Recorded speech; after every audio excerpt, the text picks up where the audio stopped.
Virtualmente todos na Terra, independente de sua religião ou nacionalidade, reconhecem que existe alguma espécie de batalha ocorrendo no mundo entre as forças do bem e do mal. Uma luta colossal entre a luz e as trevas, a verdade e o erro, a opressão e a liberdade, o bom e o mal, e finalmente, a vida e a morte. Qual é a história por trás deste evidente paradoxo? Muitas religiões, assim como a Bíblia, ensinam que além deste véu tridimensional do mundo físico que vemos, existe outro mundo espiritual que não podemos ver. Nesta realidade invisível ao nosso redor, se desencadeia uma batalha titânica entre o herói supremo e justo contra o vilão mais cruel e maligno. A grande pergunta é: quem são esses personagens e como e onde começou esta crise cósmica? Este é o maior mistério de todas as épocas e a história mais fascinante e verdadeira que jamais tem sido contada. Esta crise envolve cada pessoa sobre a Terra. Sim, cada pessoa.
A história humana está repleta de cenas de guerras.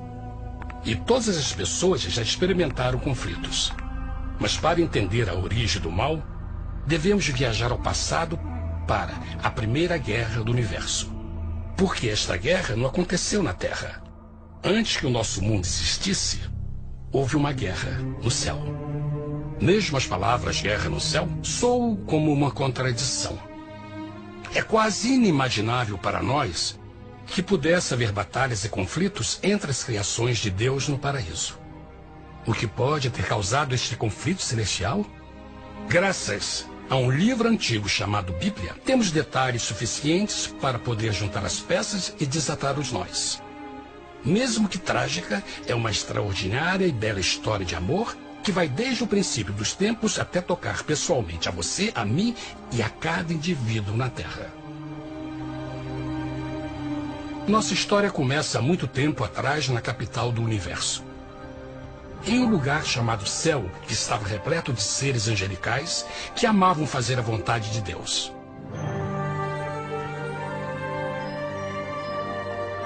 Sob o justo e amoroso governo do Criador, todo o céu desfrutava uma existência de felicidade e perfeita paz.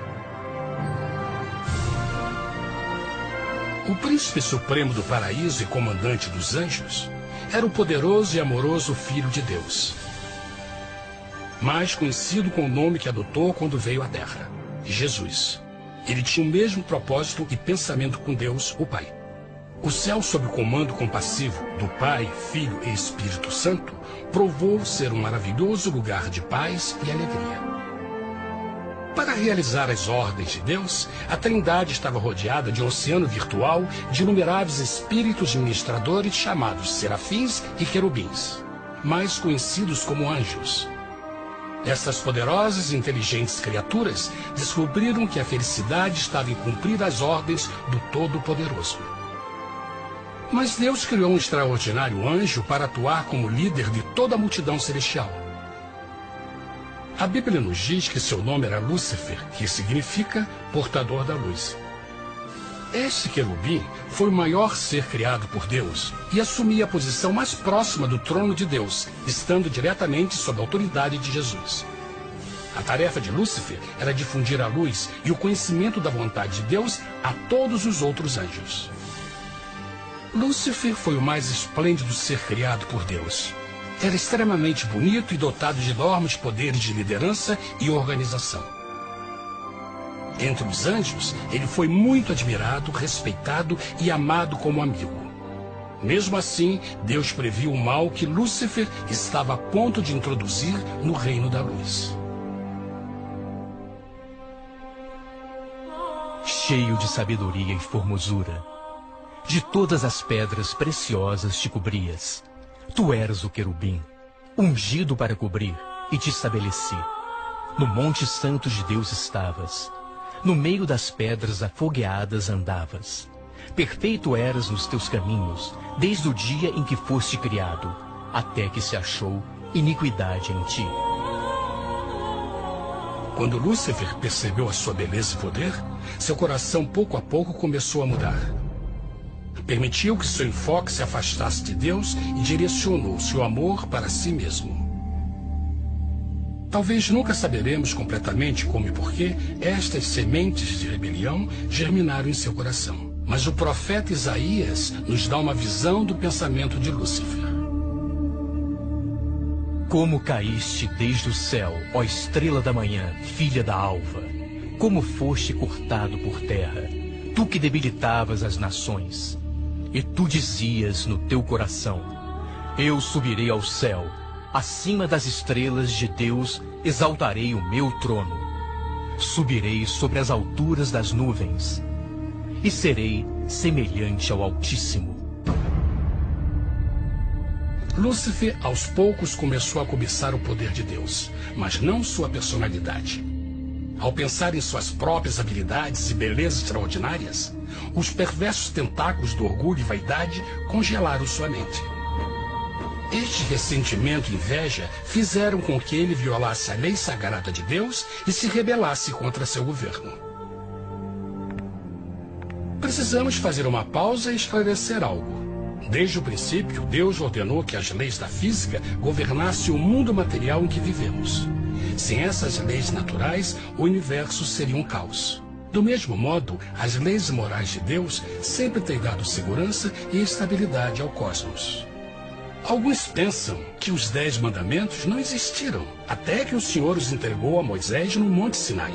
Mas as Escrituras nos ensinam que os princípios das leis de Deus sempre existiram por toda a eternidade, pois são a base fundamental de seu reino de amor. Seguros todos os seus mandamentos, permanecem firmes para todo sempre, e são feitos em verdade e retidão. Os 10 mandamentos são um resumo das características de um Deus de amor.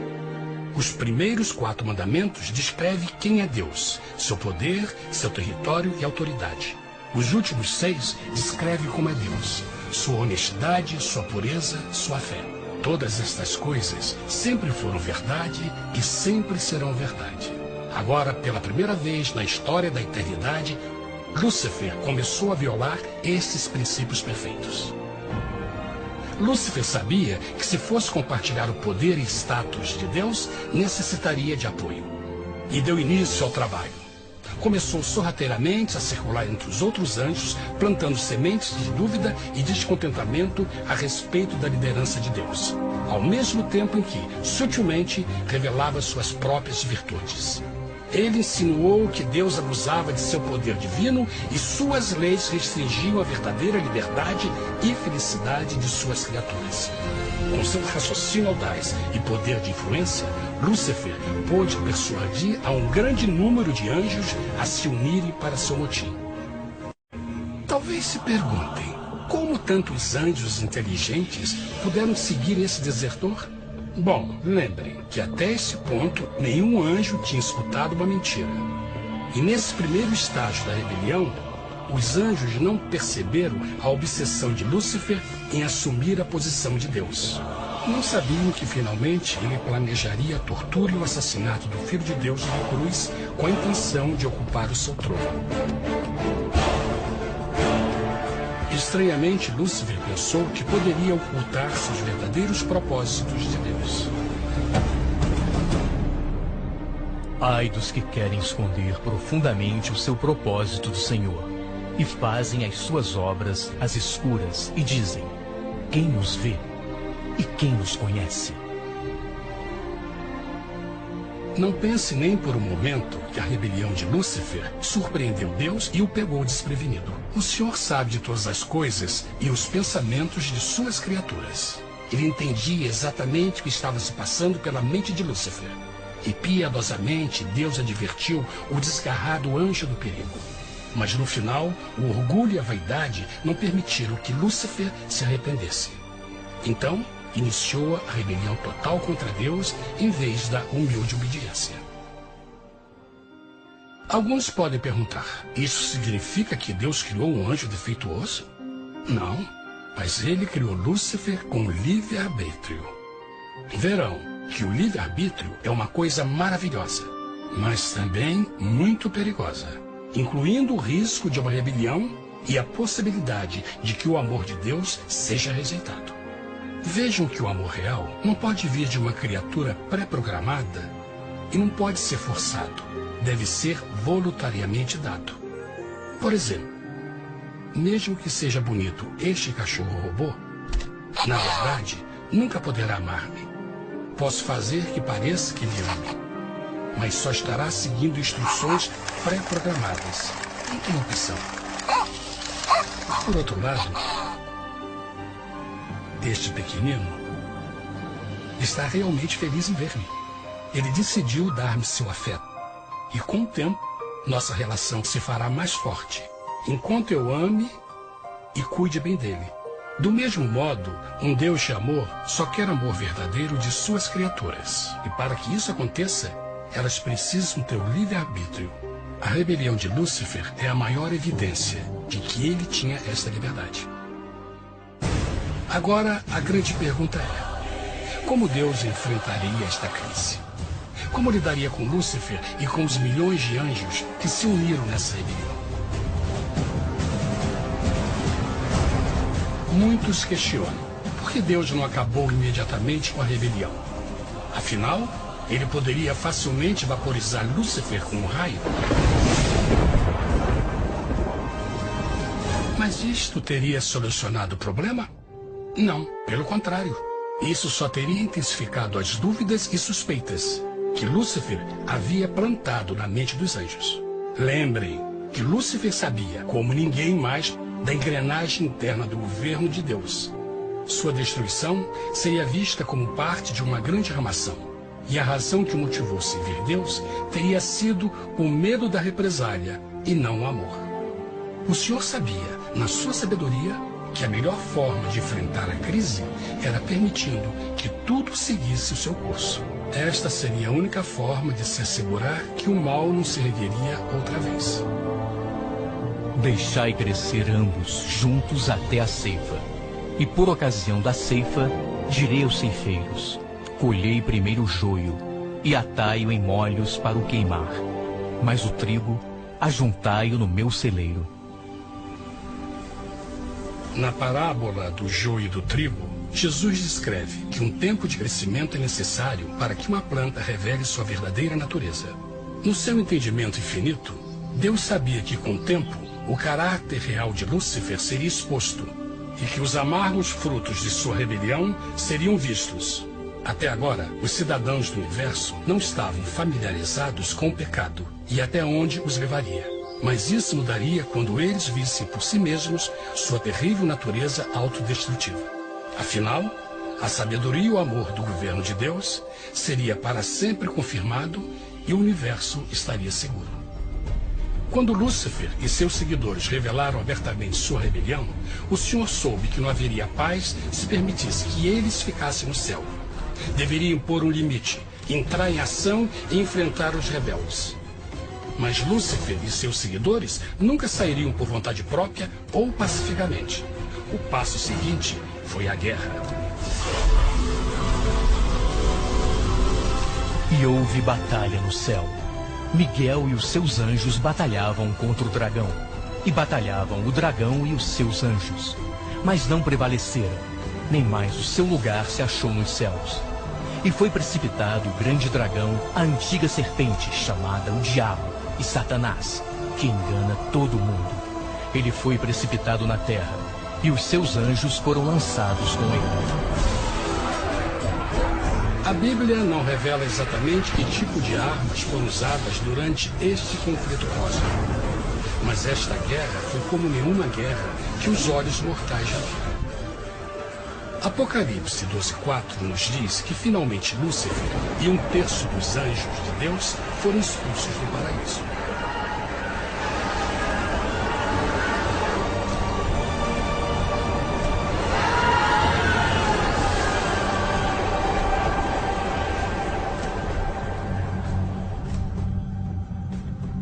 Mas e agora? Lúcifer tinha milhões de anjos ao seu lado, mas precisava de um pedaço de chão para continuar sua rebelião.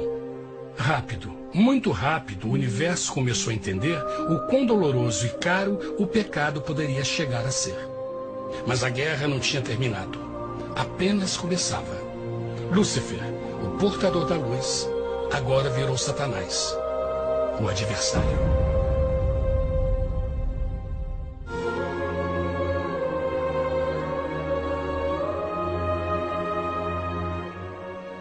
Depois da guerra no céu, Satanás e seus anjos caídos foram expulsos da corte de glória. Por um tempo, o diabo e seus demônios vagaram pelo universo buscando inutilmente mundos que se compadeceram e se uniram à sua rebelião. Enquanto isto, o coração de Deus sentia intensamente o vazio que deixou a perda de Lúcifer e seus anjos.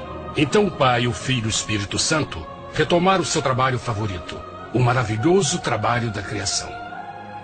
Decidiram fazer um mundo novo, pleno, com muita variedade e diversas criaturas de amor. Este novo mundo seria único, porque as criaturas principais seriam feitas à imagem de Deus.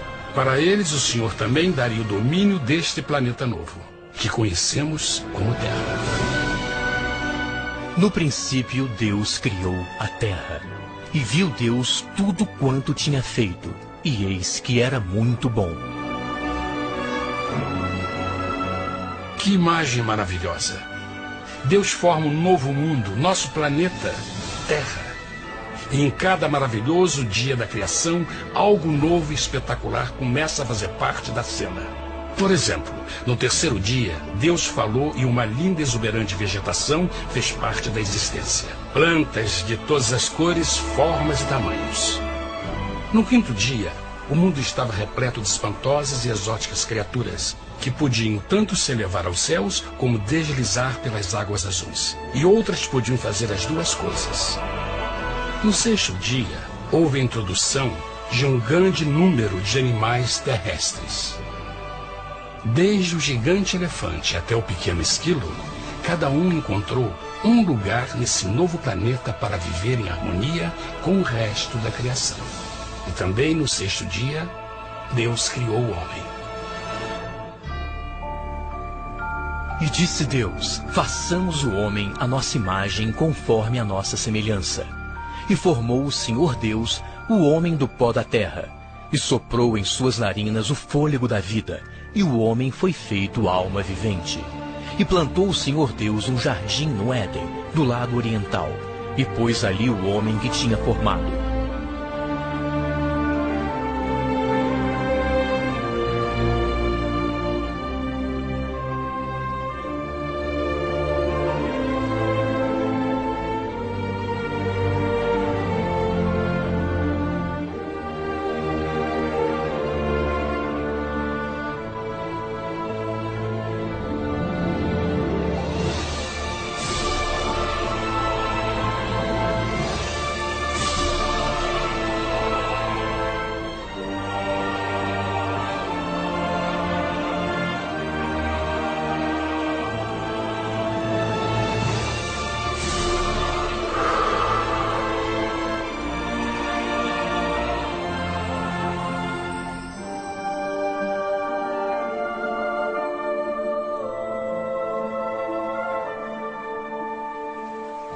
Mas que grande honra ser criado à semelhança de Deus, ser um indivíduo com liberdade de pensamento.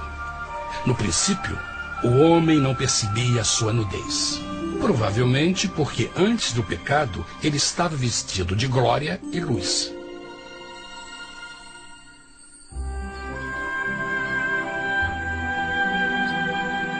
Deus também criou a companheira perfeita para Adão, sua bela esposa Eva.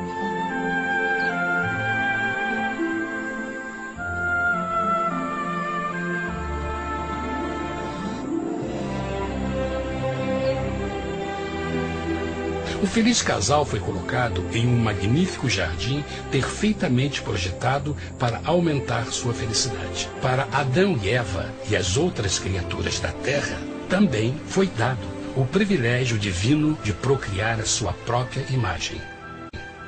A intenção de Deus foi que a raça humana tivesse domínio sobre este paraíso perfeito para sempre.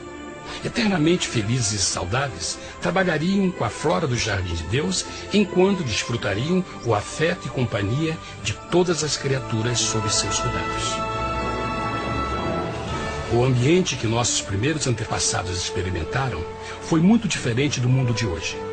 As rosas não tinham espinhos, os insetos não mordiam nem picavam, e os leões e as ovelhas brincavam juntos. Mas a grande bênção era os humanos viverem em perfeita harmonia com seu Criador. A cada 7 dias, Adão e Eva descansavam de seu prazeroso trabalho e gozavam de uma comunhão com a visita de seu Criador. Era um mundo esplêndido e maravilhoso. E esse estado de felicidade teria continuado eternamente se nossos primeiros parentes tivessem mostrado fidelidade com uma simples prova. Mas da árvore do conhecimento do bem e do mal, dela não comerás, porque no dia em que dela comeres, certamente morrerás. Visto que o adversário havia contaminado o universo com sua rebelião, o Senhor viu a necessidade de uma simples prova de amor e lealdade. Lembrem que os anjos bons acabaram de ver 1/3 de seus amigos serem expulsos do céu durante a guerra. Como estariam seguros de que esses novos humanos não se uniriam a Lúcifer e causariam problemas? Então o Senhor plantou uma árvore no jardim, uma árvore cujo fruto não deveria ser comido sob pena de morte. Ao passar por esta simples prova de obediência, Adão e Eva mostrariam a lealdade para com Deus e a fé em sua palavra. Ainda mais, era uma prova de amor. Por isso, Jesus disse em João 14, se me amais, guardais meus mandamentos. Mas alguém mais soube desta prova de fé e estava determinado a usá-la em seu favor. Satanás estava com inveja dos humanos que desfrutavam da bendita vida que ele perdeu. Sua feliz existência estava em total contraste com a sua, que agora estava cheia de culpa, pecado e miséria. Com ressentimento e raiva, não estava disposto a deixar o casal em paz, pois o pecado sempre buscará arrastar a outros consigo.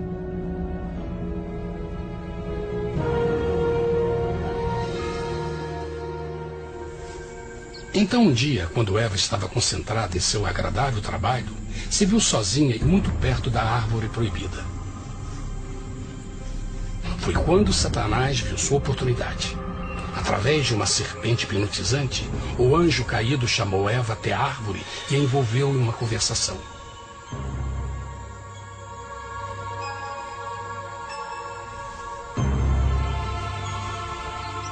Suas palavras encantadoras foram cuidadosamente calculadas para gerar desconfiança a Deus.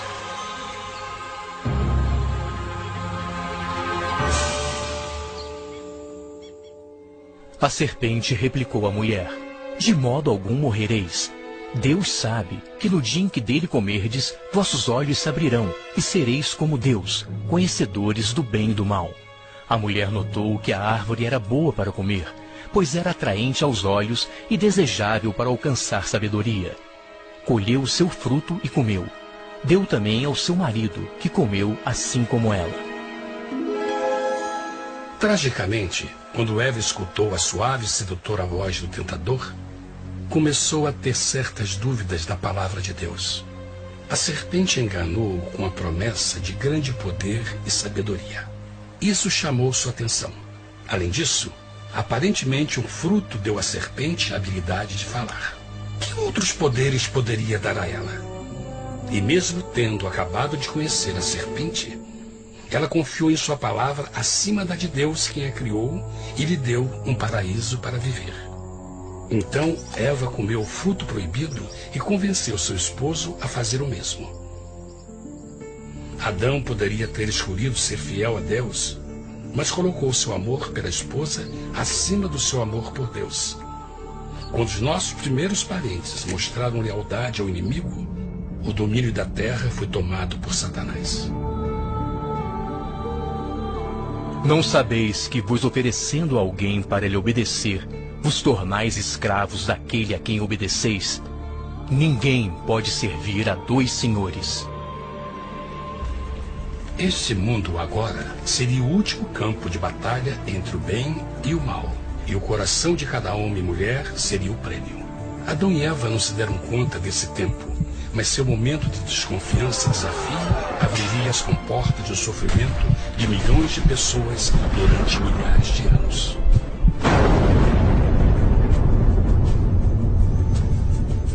Portanto, como o pecado entrou no mundo por um homem, e por ele a morte, e assim a morte transmitiu-se a todos os homens naquele em quem todos pecaram.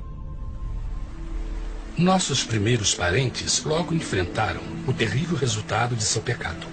Em estado santo, Adão e Eva resplandeciam com túnicas de glória. Depois de pecarem, suas túnicas naturais de luz se desfizeram e eles ficaram mortificados com a sensação de sua nudez. Vergonha e temor tomaram lugar de sua alegria e paz e trataram de cobrir sua nudez com folhas. Agora eles se encontravam sob constante influência do diabo. Ao ceder à tentação, debilitaram sua natureza. E Satanás ganhou poder sobre a humanidade. As pessoas não podiam resistir às tentações do diabo com sua própria força. Por último, e o mais aterrador, se encontravam vivendo sob a pena de morte iminente. Deus havia advertido que a desobediência traria a morte. Já tinha experimentado a morte espiritual. Quanto tempo passaria para sofrerem a morte física também? Nesse ponto, seu futuro não tinha nada mais que escuridão e desespero. Tendo expulsado o homem, colocou diante do jardim do Éden os querubins com o cintilar da espada flamejante, para guardar o caminho da árvore da vida. Como o pecado provocou a expulsão dos anjos caídos de seu lar celestial, agora pela desobediência, Adão e Eva foram tirados de seu jardim, seu lar no paraíso. Tudo à sua volta estava mudando rapidamente, e a humanidade se encontrou suscetível às dores, doenças e finalmente à morte. Até os animais e plantas estavam infectados pela terrível maldição. Os espinhos e cardos agora pareciam árvores e flores, e os animais que antes eram gentis começaram a se matar e a devorar uns aos outros. O pior resultado foi que o pecado separou a humanidade de Deus. Mas vossas iniquidades cavaram um abismo entre vós e vosso Deus. São vossos pecados que ocultaram de vós sua face, para não vos escutar. Na criação, foram dados a Adão e Eva a honra de falar com os anjos, e até com o Filho de Deus cara a cara. Mas Deus é tão puro e santo que nenhum mal pode existir na sua presença. Agora que os primeiros humanos tinham pecado, Deus afastou sua santa presença deles para a sua própria proteção. O pecado tinha queimado uma parte da alma do homem que já não podia ver a dimensão espiritual. Deste momento em diante, a comunicação com o céu seria limitada.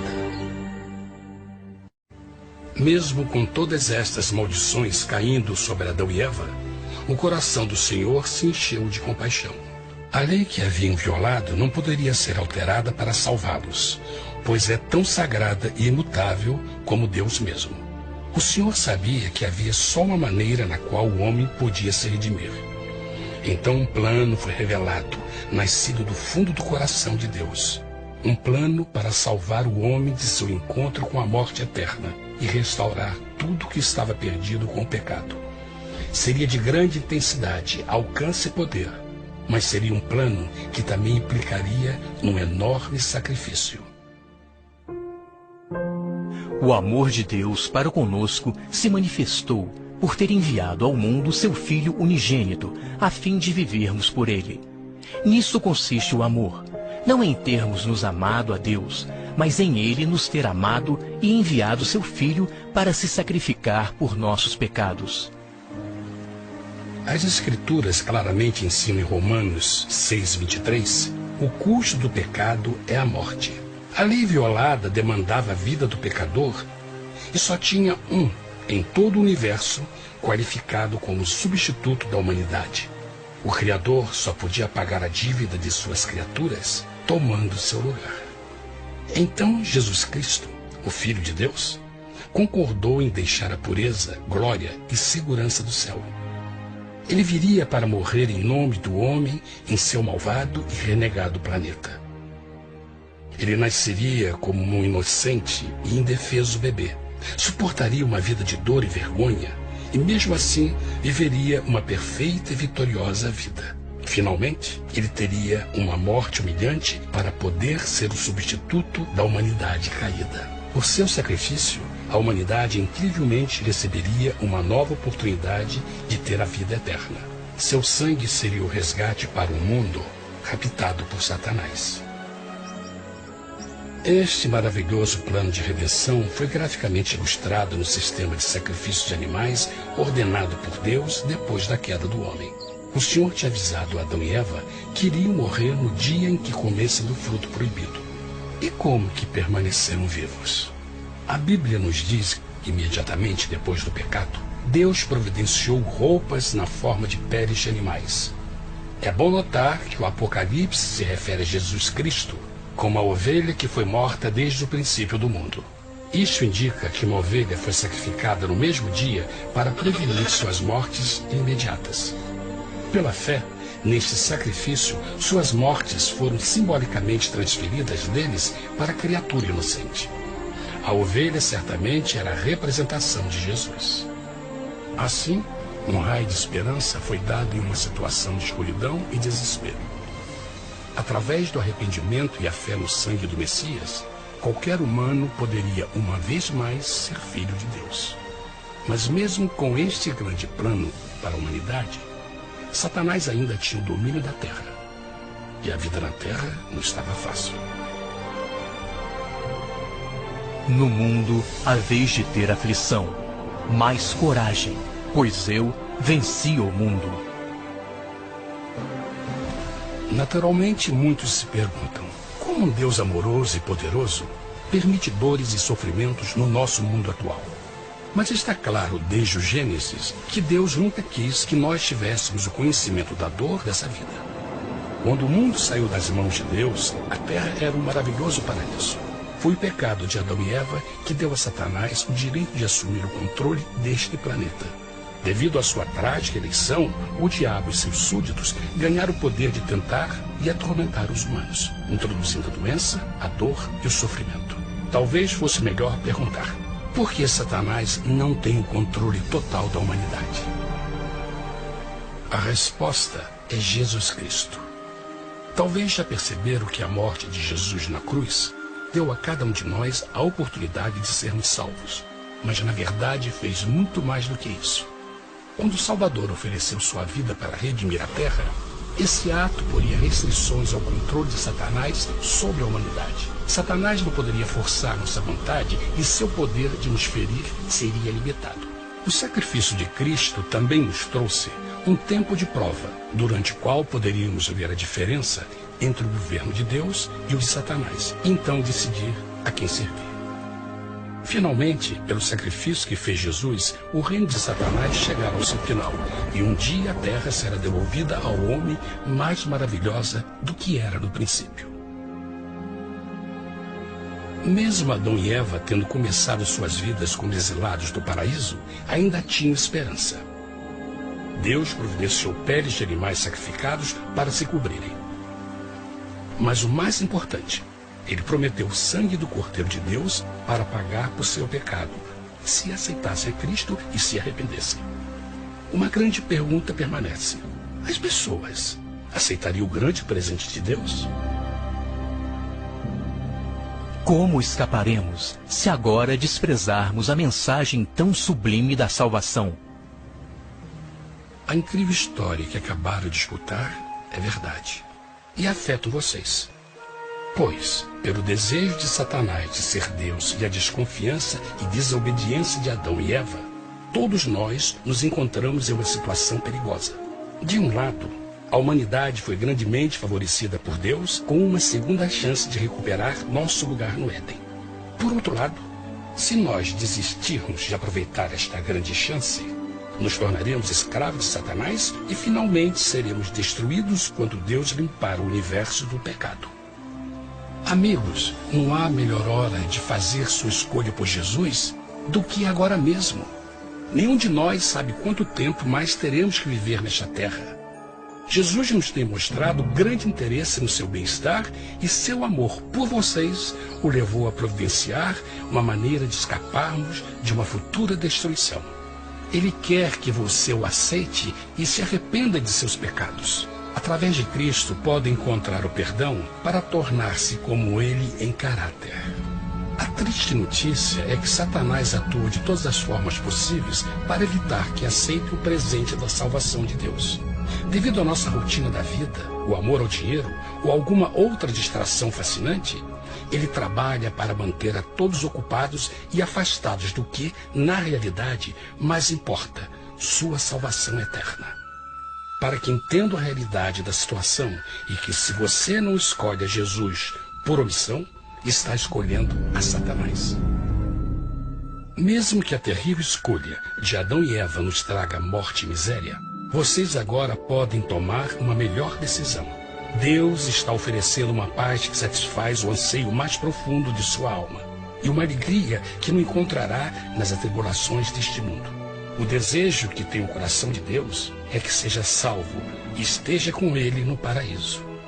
Mas o único que pode mantê-lo fora do céu é você. Imagine a tragédia que seria se você recusasse este precioso presente.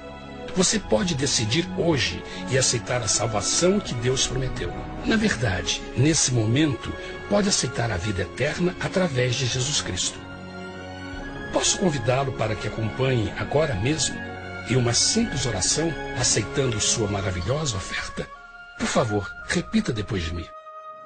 Querido Pai Celestial, venho a Ti agora e humildemente pedir Teu perdão. Senhor, confesso que sou um pecador e violei Tua santa lei. Entendo que a pena por esse pecado é a morte. Acredito que Jesus Cristo sofreu e morreu na cruz para receber o castigo por todos os nossos pecados. Acredito que Jesus ressuscitou e eu o aceito como meu Salvador pessoal. A partir deste momento em diante, Te dou o meu coração e eu o aceito como Senhor da minha vida. Por favor, perdoa todos os meus pecados e envia Teu Espírito para ajudar-me a fazer a Tua vontade. Te agradeço por Teu grande amor e aceito Teu presente da vida eterna. E eu oro tudo isso em nome de Jesus. Amém.